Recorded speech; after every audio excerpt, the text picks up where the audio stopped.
Imagine being able to open or close your garage door from anywhere using just your phone. Maybe you forgot to close the door when leaving for work, or a package arrives while you're away.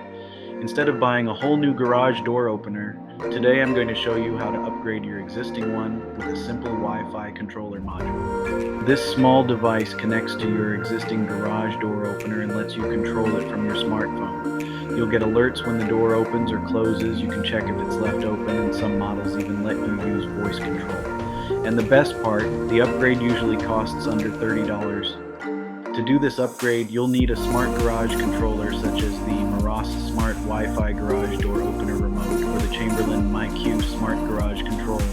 You'll also need your existing garage door opener, a smartphone, a ladder to reach the opener. First, locate the control terminals on your garage door opener. These are the same terminals that the wall button connects to. Most openers have two low voltage wires going to the wall control. These are the wires we're going to connect our smart module to. The controller simply acts like another button press. Next, connect the wires from the smart controller to the same terminals used by the wall switch. Don't worry, this is low voltage and very simple. Just loosen the terminal screws, insert the new wires, and tighten them back down. Once connected, the controller can trigger the garage door just like the wall button. Most smart garage systems include a small magnetic sensor.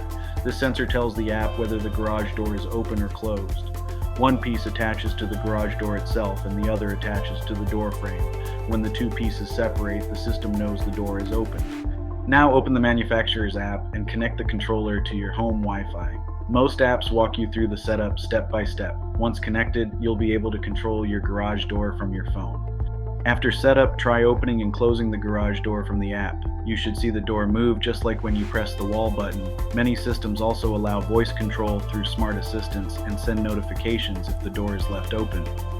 This is one of the easiest smart home upgrades you can make. It takes about 10 to 15 minutes to install and adds a lot of convenience and security to your home. If you enjoy simple tech upgrades like this, subscribe to Idiots Like Me How To for more easy home tech hacks anyone can do.